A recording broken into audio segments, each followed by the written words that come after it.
Hello everyone, welcome to మన TV Telugu stories. మన ఛానల్లో కథలు నచ్చితే లైక్ చేయండి, అలాగే మన ఛానల్ని సబ్స్క్రైబ్ చేసుకోండి.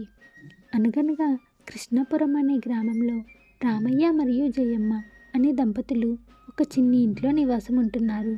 వీరిది కుమ్మరి జాతికి చెందిన కుటుంబం అవ్వటంతో రామయ్య కుండలు చేస్తూ జీవనాన్ని కొనసాగిస్తూ ఉంటాడు. వీరికి సీత అనే ఒక కూతురు ఉంది.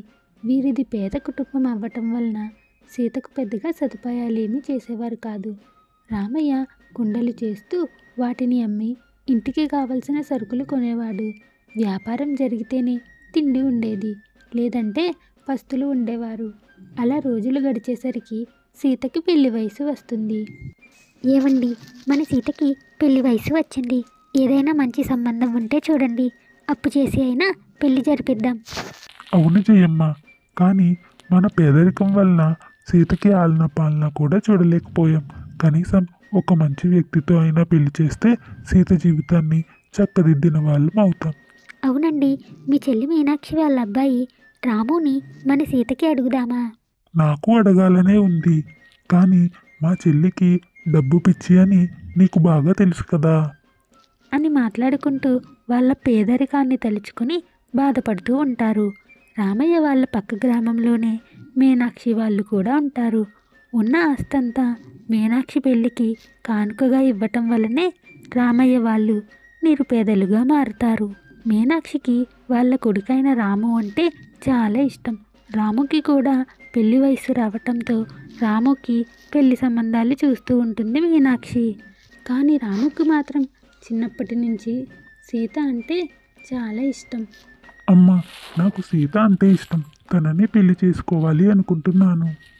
లేదు రాము, అలాంటి పేద అమ్మాయిని చేసుకుంటే మనకి ఎలాంటి లాభమూ ఉండదు. అదే మంచి ఆస్తి అందమున్న అమ్మాయిని అయితే నువ్వు సుఖపడతావు అని తల్లి మాట్లాడేసరికి రాము ఎదురు చెప్పకుండా అక్కడి నుంచి వెళ్ళిపోతాడు. అలా కొన్ని రోజులు గడిచేసరికి సిరి అనే అమ్మాయిని తన కోడలిగా చేసుకుందామనుకుంటుంది మీనాక్షి. సిరి మీనాక్షి వాళ్ళ చుట్టాలలో మంచి ఆస్తి అందమున్న అమ్మాయి. చిన్నప్పటి నుంచి సకల సదుపాయాలతో పెరిగిన అమ్మాయి. 2 రోజులు సిరిని తనతో ఉంచుకొని ఆమె నడవడిక నచ్చితే రాముకి సిరికి పెళ్లి చేసేద్దాం అనే ఆలోచనతో సిరిని వాళ్ళ ఇంటిలో ఉంచుకుంటుంది. సిరి వచ్చిన మొదటి రోజే రాముని పరిచయం చేస్తుంది మీనాక్షి. రాముకి కూడా తన మనసులో ఉన్న భావం తెలియజేసి సిరితో ప్రేమగా ఉండమని రాముకి చెప్తుంది. అలా మొదటి రోజు గడుస్తూ ఉండగా, ఆంటీ, నాకు ఈ టైంలో కాఫీ తాగటం బాగా అలవాటు. త్వరగా నా గదికి పంపండి. రాము, మనం క్యారమ్స్ ఆడుకుందాం రా అంటూ రాముని తీసుకుని వెళ్ళిపోతుంది సిరి. మీనాక్షికి సిరి ప్రవర్తన మొదట ఆశ్చర్యంగా అనిపించినా డబ్బు మధ్య పెరిగిన పిల్ల కదా అని తనకు తానే సర్ది చెప్పుకుంటుంది మీనాక్షి. ఆ తర్వాత కాఫీ తీసుకెళ్లి సిరికి ఇస్తుంది మీనాక్షి.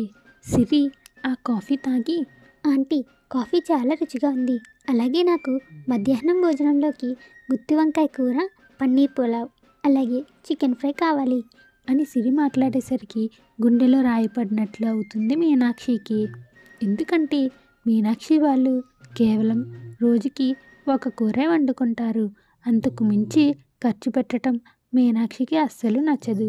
కానీ సిరిని తన కోడలిగా చేసుకుంటే బోలుడంత డబ్బు వస్తుందనే ఆశతో సిరి అడిగిన వాటికి ఇష్టం లేకపోయినా సరే అని చెప్పి వెళ్ళిపోతుంది.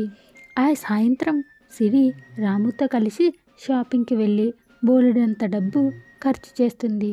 అమ్మ, 15,000 కావాలి. అంత డబ్బు ఇప్పుడెందుకు రాము? సిరి షాపింగ్ చేసి నా దగ్గర ఉన్న డబ్బంతా వాడేసింది.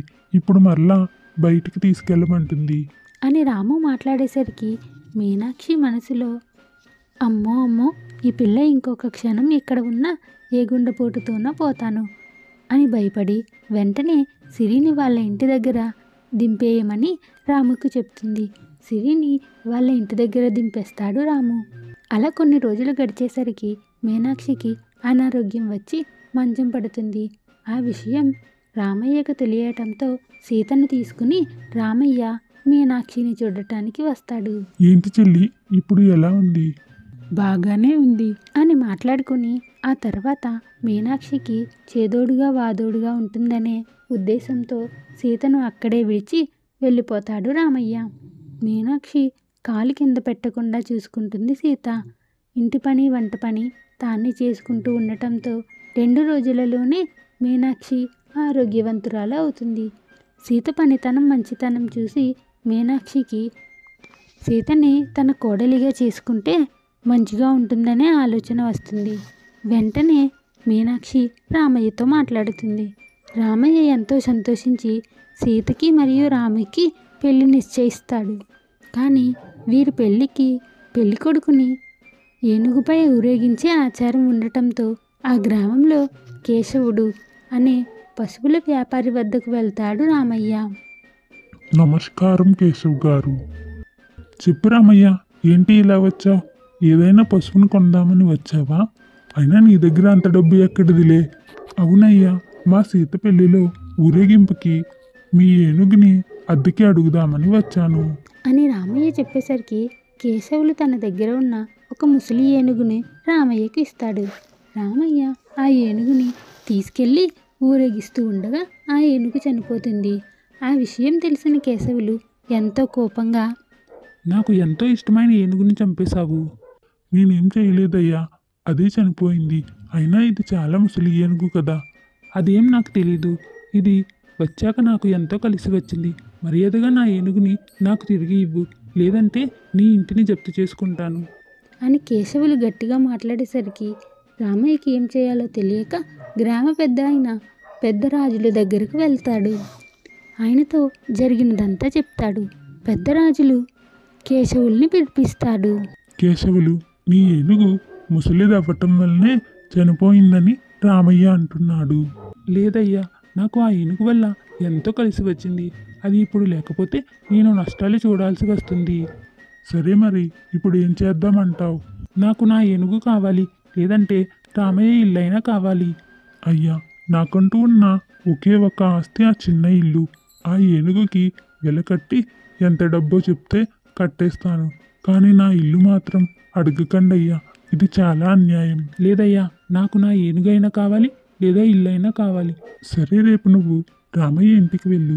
రామయ్య నీ ఏనుగునైనా ఇస్తాడు, లేదా ఇల్లైనా ఇస్తాడు అని చెప్పి కేశవుల్ని పంపించి రామయ్యకు తన ఉపాయాన్ని చెప్తాడు పెద్దరాజులు. మర్నాడు కేశవులు రామయ్య ఇంటికి వెళ్ళి రామయ్యను పిలుస్తాడు. ఎంత పిలిచినా రామయ్య రాకపోయేసరికి కోపంగా కేశవులు తలుపుని గట్టిగా తన్నుతాడు. వెంటనే అక్కడున్న కుండలన్నీ పగిలిపోతాయి. అది చూసిన రామయ్య వెంటనే వచ్చి, అమ్మో అమ్మో, నా బంగారం లాంటి కుండలు, వీటిని ఎలా పగలగొట్టావు? మర్యాదగా నా కుండలను నాకు ఇవ్వు, లేదంటే నీ దగ్గర ఉన్న 5 ఎకరాలను నేను తీసుకుంటాను అని రామయ్య గట్టిగా మాట్లాడేసరికి కేశవులు, అదేంటి రామయ్య, ఈ కుండలకి వెలకట్టి ఎంతో చెప్పు, నీ డబ్బు నీకు ఇచ్చేస్తాను. కానీ నా 5 ఎకరాల పొలం నేనెందుకు ఇవ్వాలి? అయినా ఇది చాలా అన్యాయం అని కేశవులు మాట్లాడుతూ ఉండగా గ్రామ పెద్ద అయిన పెద్దరాజులు వచ్చి, మరి నీ ఏనుగుకి బదులు రామయ్య ఇల్లు అడగటం ఎలా న్యాయమవుతుంది కేశవులు? అని పెద్దరాజులు అడిగేసరికి కేశవులు సిగ్గుతో తలదించుకుంటాడు. ఆ తర్వాత రామయ్య కుండలకి కేశవులు ఏనుగుకి చెల్లు అని చెప్పి ఇద్దరికీ న్యాయం చేస్తాడు గ్రామాధికారి. ఈ కథ మీకు నచ్చితే లైక్ చేయండి. అలాగే మన ఛానల్ని సబ్స్క్రైబ్ చేసుకోండి. మరొక చక్కటి కథతో మళ్ళీ కలుద్దాం.